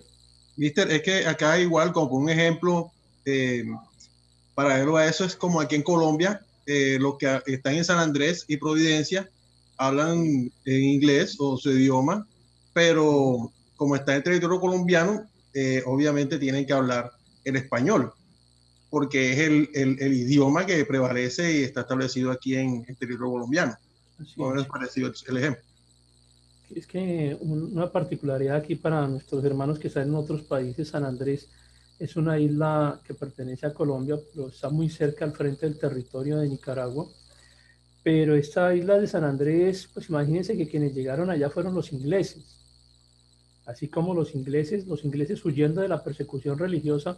Más adelante, cuando estemos viendo historia de la iglesia medieval, encontraremos cómo los ingleses tienen que salir corriendo allá de Inglaterra pues, por ese tema de las persecuciones religiosas muy, muy complicadas, y terminan viajando unos en el Mayflower para llegar a Estados Unidos y otros llegan aquí a San Andrés también. Y por eso los nativos de San Andrés hablan inglés. Bueno, retomemos acá a ver si avanzamos. Concilio de Roma 382, y con este canon que estamos exhibiendo acá, pues decimos que es como la primera Biblia, a pesar de que pues tenía los libros deuterocanónicos, pero pues digamos que es la primera Biblia formada como tal, ya en aquella época. Acá entonces encontramos nuevamente la frase con la que iniciamos de Jerónimo: la ignorancia de las escrituras es la ignorancia de Cristo. Cuando se acaba el imperio romano de Occidente, el imperio romano de Oriente, recuerden ustedes que sobrevive ya con Constantinopla. Realmente la imagen que tenemos aquí de fondo es la imagen de la caída de Constantinopla, pero hay otros idiomas que prevalecieron a pesar de que provenían del latín: el alemán, el francés, el italiano, el español, y el anglosajón no tanto que provenga del latín, porque los anglos y los sajones eran unos pueblos germanos. Lo que pasa es que por eventos históricos, más adelante relataremos cómo Roma invade las Galias, cómo toma los celtas, cómo los anglos y los sajones llegan después y comparten, digamos, parte bueno, varios siglos los comparten con los romanos. Entonces, en el inglés terminan apareciendo algunas palabras con origen en el latín. Por eso lo menciono ahí, pero no porque pues específicamente el anglosajón provenga del latín. Al final de todo esto, Roma termina encriptando las escrituras, reservándose el derecho para unos pocos para predicarla, y la predicación se hace en latín, incluso castigando con la muerte a quienes hacen o intentan hacer traducciones de segmentos. Acá tenemos algunas de las persecuciones que se hacen. la persecución de los cátaros, varias cruzadas, hablaremos en su momento también de las cruzadas, unas espantosas. Las cruzadas fueron unas máquinas de asesinato impresionantes, las cruzadas fueron algo realmente espantoso en la historia de la humanidad. Los cátaros solicitaban textos bíblicos en sus lenguas propias. Las lenguas vernáculas, se le llama lengua vernácula a lo que no era el latín, a las lenguas del pueblo, las lenguas de la gente. Entonces los cátaros fueron uno de estos grupos poblacionales que querían la Biblia en su lengua. La cruzada albigense los arrasa, los mata a todos, una masacre impresionante, no quedaron cátaros. Y es uno de los ejemplos de cómo el catolicismo, persiguiendo al cristianismo, bueno, en este caso a los cátaros, quienes demandaban poder leer la Biblia en su propio idioma, poder entenderla en su propio idioma. Luego aparecen otras versiones completas de la Biblia, tanto del Antiguo y del Nuevo Testamento. Aquí vamos a hablar de John Wycliffe, luego hablaremos profundamente de John Wycliffe, a quien le llamaron así la estrella matutina de la Reforma. Cuando hablemos de la Reforma es una historia interesantísima, la de John Wycliffe. Ya hemos avanzado muchísimo, estamos en el siglo XIV, una versión que fue más adelante tomada por John Hus y también quien la tradujo al checo. A Wycliffe lo llevan a juicio varias veces. En una de estas ocasiones, en una de las últimas, dice: ¿contra quién piensan que están peleando? Dijo al concluir su defensa en el juicio. ¿Contra un anciano que ya está al borde del sepulcro? No, contra la verdad que es más fuerte que ustedes y que los vencerá. Una vez lanza este discurso, se baja de ahí de donde lo están juzgando y sale caminando, nadie lo detiene. La personalidad de John Wycliffe era realmente arrasadora. Llegamos al concilio de Trento, ya estamos casi finalizando, bueno, depende del autor, finalizando la Edad Media, y aparece Gutenberg. Por supuesto que la imprenta marca uno de los puntos de quiebre de la Edad Media. El medioevo viene finalizando acá con varios eventos como la caída del Imperio Romano de Oriente, pero también con la aparición de la imprenta. Y lo primero que se lleva a la imprenta pues es la Biblia, y la primera versión que se traduce es la Vulgata Latina, que se convierte en el texto oficial de Roma, y este texto fue traducido por Erasmo de Rotterdam, y por eso la lectura de Erasmo de Rotterdam. Ahí en el fondo de la diapositiva una captura de pantalla del original, de uno de los documentos, que han podido ser preservados en el tiempo, de la traducción de Erasmo. Ese documento, como ustedes lo ven allí, en un lenguaje que parece un poco extraño, pero cuando ustedes lo miran con algo de diligencia, encuentran que hay algunas palabras que pueden ser entendidas, y es porque, pues, evidentemente nuestro castellano también depende de allí. Les quiero compartir esas traducciones que aparecieron posteriormente, unas traducciones que, como resultado de la Reforma, fueron apareciendo en diferentes idiomas: en inglés, en francés, en polaco, en checo, en español, por supuesto, la Casiodoro de Reina, que se llamó Biblia del Oso, y de allí viene la Reina Valera, de la cual estamos mencionando ahora. En inglés, la King James, que equivale como a la Reina Valera nuestra. Y hay una versión que yo siempre se la recomiendo, una versión hecha en hindú marathi, uno de los muchos idiomas que se habla en la India, hecha por Pandita Ramabai. Pandita Ramabai, les voy a sugerir que lean e investiguen sobre Pandita Ramabai. Su biografía es muy interesante. Finalmente les dejo este dato. Hay alrededor de 7.099 lenguas en el mundo, y apenas 670 tienen traducción actual de la Biblia completa. Y uno de los retos que yo les hago es que aprendamos algún idioma para ver si por lo menos traducimos, si no traducimos la Biblia completa, entonces que a ver si por lo menos traducimos una epístola. O sea, hagan el esfuercito, que acá en nuestros países latinoamericanos hay muchos pueblos que todavía no tienen acceso a la Biblia en su lengua. y a ver si de aquí salen algunas versiones, algunas traducciones, aunque sea de unas epístolas ahí.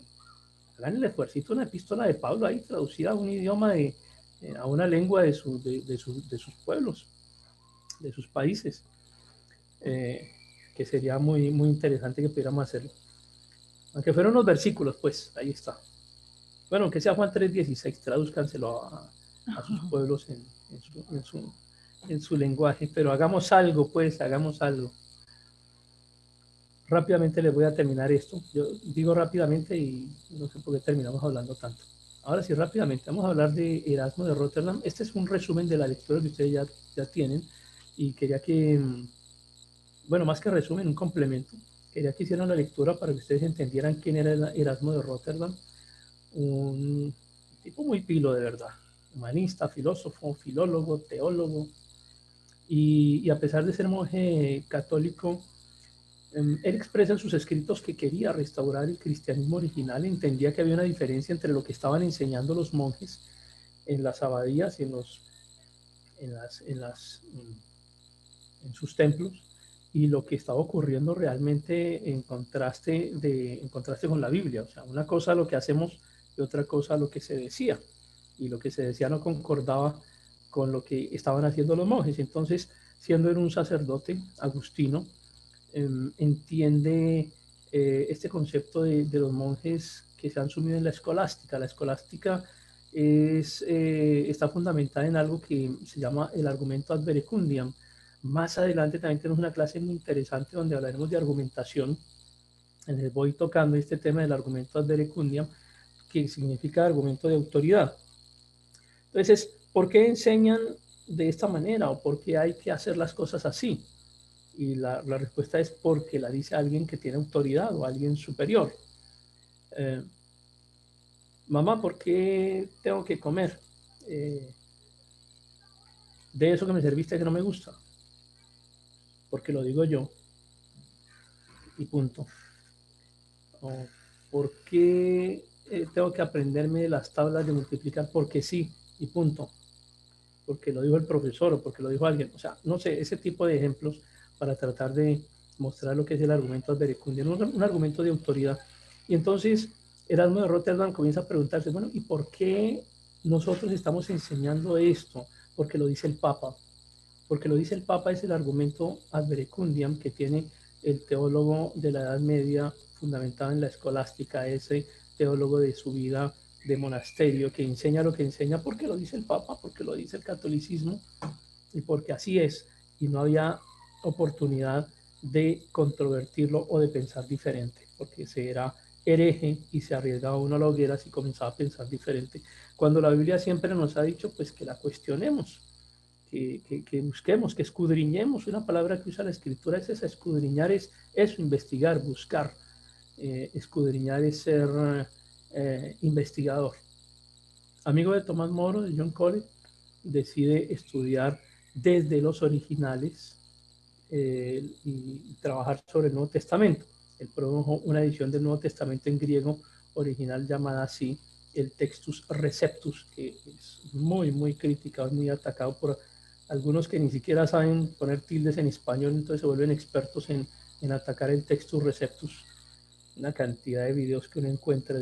Lo peor que uno puede hacer es ponerse a estudiar a partir de los videos de los genios del YouTube, porque esta gente es feliz atacando pastores, atacando iglesias, atacando denominaciones, atacando todo lo que encuentran y que ni entienden, a cambio de unos likes y de unos pesos, decimos en Colombia.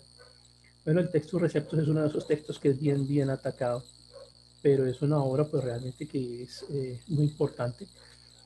Y es tan importante que sirvió de base para la traducción de la Biblia de Martín Lutero allá al alemán, al inglés por supuesto, al español también. Es una obra fundamental para el desarrollo de la evangelización a nivel mundial. Seguramente tiene muchas cosas que corregirlo porque pues entendemos que Erasmo de Rotterdam era simplemente un humano que hizo un excelente trabajo con el Textus Receptus, pero bueno, él lo que hizo fue compilar documentos griegos. Hay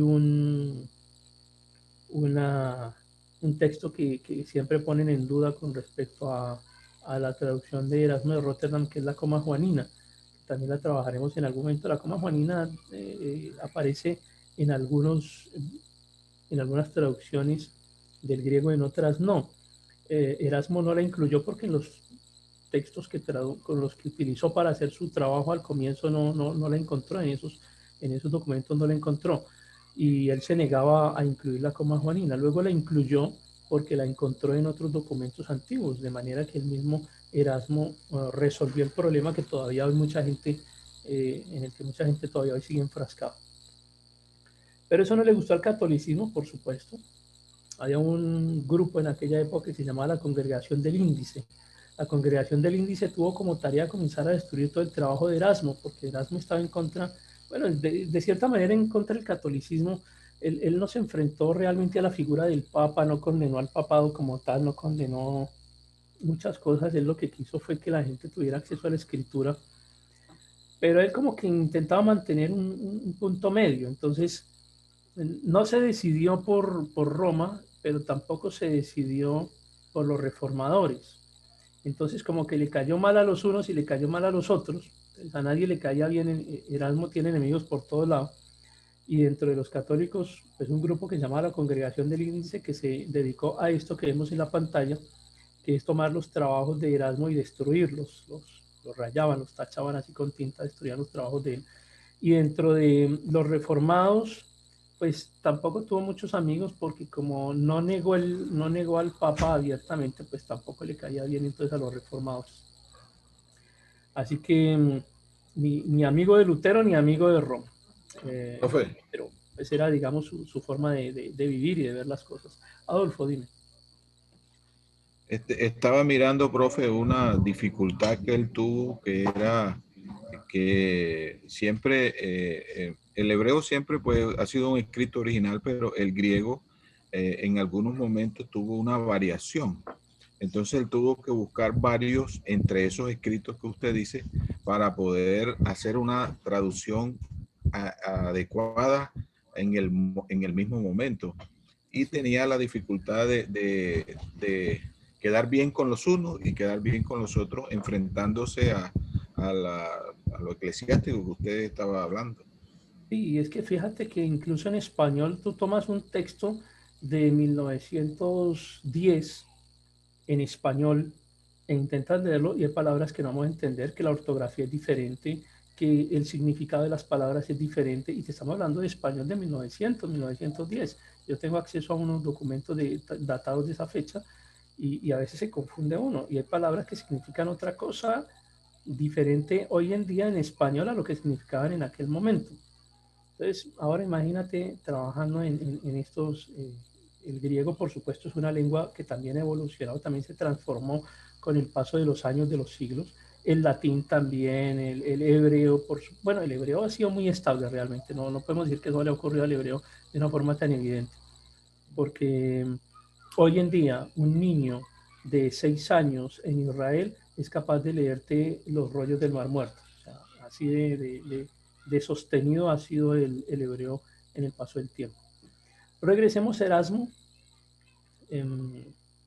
y ahí tienen pues ustedes el documento, ya ustedes lo analizaron, la filología en Erasmo de Rotterdam, amigo de Lorenzo Valla, de Antonio de Nebrija.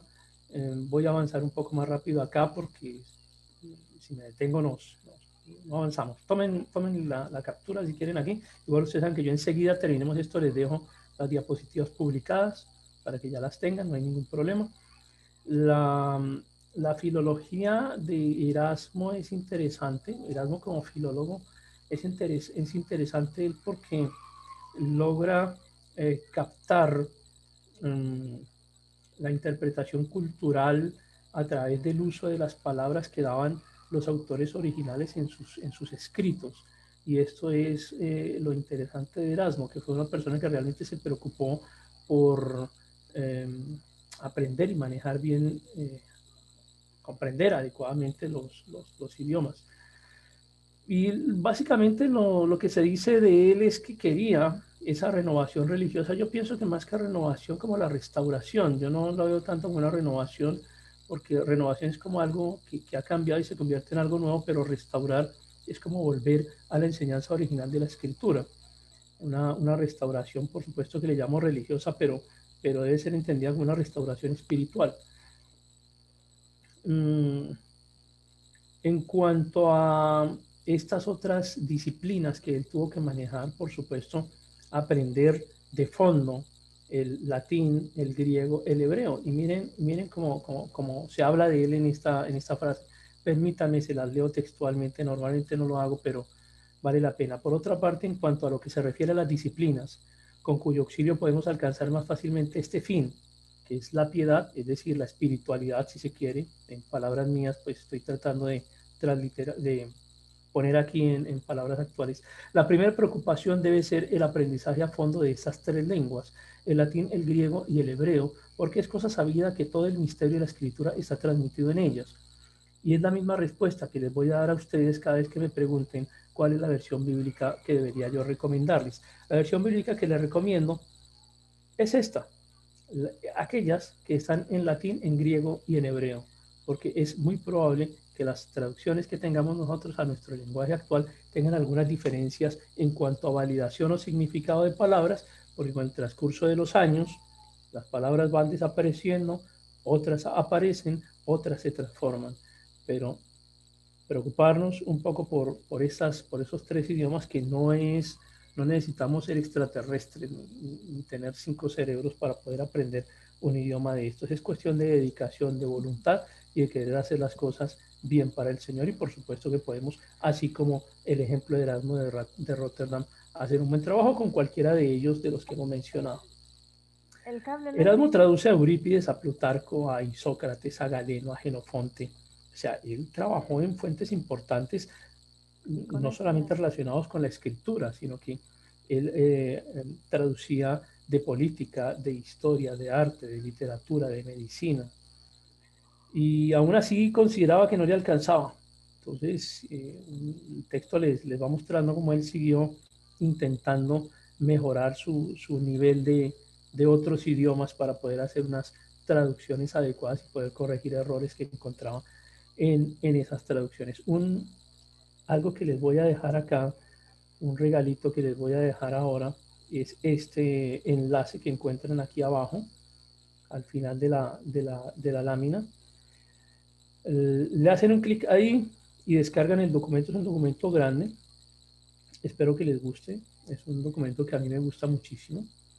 Es la versión de Erasmo de Rotterdam, está digitalizada. Es la Biblia de Erasmo de Rotterdam digitalizada en sus idiomas originales. Un documento que ha podido ser preservado y que gracias a la internet podemos compartir hoy. Bueno, Erasmo termina dándole una dedicatoria a León X, un personaje que lo había perseguido muchísimo. Una dedicatoria un poco irónica realmente, no parece tan sentida porque León X lo persiguió y cuando logra él hacer su traducción y publicación del Novum Instrumentum. Novum Instrumentum es el documento que ustedes van a descargar. Fíjense que no decía Nuevo Testamento, sino Nuevo Instrumento. Más adelante se cambió el nombre y se le llamó Nuevo Testamento, Novum Instrumentum. Dice Erasmo, yo notaba que esa enseñanza que constituye nuestra salvación había que tenerla en una forma mucho más pura y viva si se buscaba en el manantial principal. El manantial principal son los idiomas originales. Y se tomaba de las fuentes auténticas en vez de estanques y riachuelos. Y así he revisado todo el Nuevo Testamento, según lo llaman, contrastándolo con el modelo del original griego. He añadido anotaciones propias con vistas a, en primer lugar, mostrar al lector los cambios que he realizado y por qué, en segundo lugar, para desenredar y explicar cualquier cosa que pueda ser complicada, ambigua y oscura. Y esto no a partir de una interpretación teológica, sino de una interpretación puramente de traducción y, si se quiere, filológica. Por eso quise traerles hasta acá este documento y esta presentación que dejamos de compartir. Bueno, me demoré mucho. Lo siento, pensé que nos íbamos a demorar 1 hora, pero otra vez nos extendimos 2 horas. Lorena, te escucho. Profesor, en la lectura que hicimos del texto me salió una pregunta. La diferencia entre filología griega y helenística. Y es por el nivel de cultura que se estaba manejando, ¿no? Ahora, y también por la extensión y también por el espacio geográfico. No tanto por el simplemente, cuando habla de cultura helenística tiene que ver con Grecia, por supuesto, pero aquí estamos hablando, uno, del momento histórico, y segundo, de la extensión, de la profundidad de ese momento. No es realmente tan trascendente, pero no, tiene que ver es con la extensión más bien. Gracias. ¿Quién tiene alguna pregunta adicional? Los felicito, todavía sobreviven 56 en este instante. No, mister. Los felicito, sí. Sí, lo que leímos de Erasmo y toda su historia, ¿no? De lo que hizo, me llamó la atención que ya en 1527 publicó su cuarta y última edición de la Biblia en 3 columnas, o sea, en los idiomas, ¿no? Le dice que el izquierdo fue en griego, en el centro la Vulgata y el derecho la traducción de Erasmo. O sea, impresionante este tipo, cómo le gustaba la escritura y le fascinaba todo el tiempo escribir, pero en esos idiomas en los cuales se fascinó mucho. Griego era su idioma, cual sí, lo fascinaba y quería siempre estar aprendiendo de él. Inclusive aprendió mucho más rápido de griegos que vivían allá mismo, inclusive en Inglaterra o en Roma. Bueno, y ahí lo tenemos como modelo, como ejemplo, a ver si les digo, bueno, no vamos a hacer el trabajo de Erasmo ni de Jerónimo, pero oye, un versículo, hagan el favor, traduzcan un versículo por allá para un pueblito de estos que no tiene todavía traducciones bíblicas, a ver si hacemos algo y alguien se anima ya a traducir una carta al idioma que tenga alguno de estos pueblos indígenas o alguna cultura de nuestros países. Háganle, anímense. Bueno, los dejo. Les voy a dejar entonces, ojo, porque esta semana quedamos con la carta, les queda publicada, las diapositivas quedan publicadas. Les voy a dejar también el video que hice con otro grupo.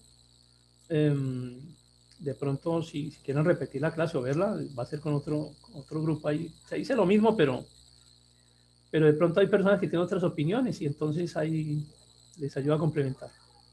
Y el examen.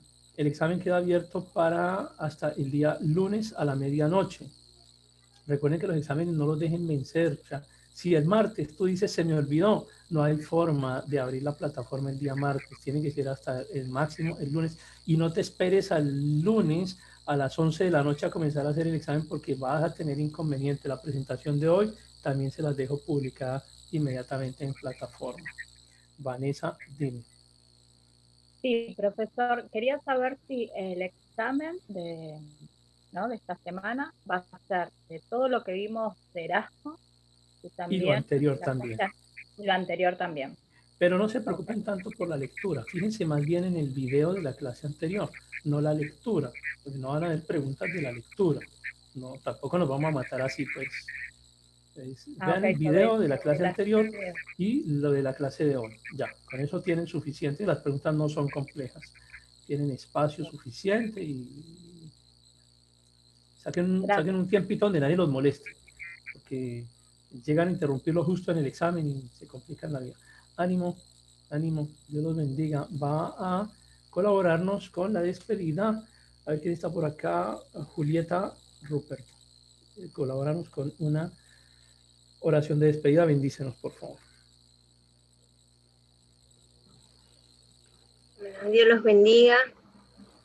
Amén. Padre, Te damos gracias, Señor, este tiempo que hemos apartado, Señor, en tu presencia, Señor, para que tú nos instruyas, Señor, que tú nos capacites, Señor. Te pedimos que tú abras nuestro entendimiento, Señor, para poder atesorar, Señor, todo esto que estamos aprendiendo, Señor. Te pedimos que tú nos ayudes, Señor. En el nombre de Jesús te lo pedimos, Señor. En mi caso, Señor, para mí me parece difícil, Señor, pero sabemos que con tu ayuda, Señor amado, y cuando tenemos un corazón dispuesto, Señor, a aprender, Señor, tú nos enseñas y tú nos capacitas, Señor. Damos gracias por el corazón, Señor, y esa predisposición, Señor, del profesor, Señor, que tú has puesto, Señor, en su corazón, Señor, el enseñar todo aquello que por gracia ha recibido, Señor. Lo bendecimos en esta hora, Señor. Bendigo la vida de cada uno de mis hermanos, Señor, que están aquí, Señor, en esta hora conectados, Señor, predispuestos, Señor amado, para poder aprender más de ti, Señor. Bendice, Señor, sus vidas, Señor, tú conoces su necesidad, Señor, tú sabes aquello que están atravesando, Señor amado. Lo ponemos todo delante de ti, Señor. Te damos gracias por este tiempo que hemos apartado, Señor. Te bendecimos, te honramos, te alabamos, te exaltamos en esta hora. En el nombre de Jesús. Amén. Amén. Bendición para todos. Que descansen. Buenas noches. Gracias, maestro. Amén. Buenas noches. Chao. Buenas noches a todos. Café de Colombia, pueden comprar en el supermercado. un Señor Jesús cafecito. le bendiga. Mañana, descanse. Los bendiga. Bendiciones.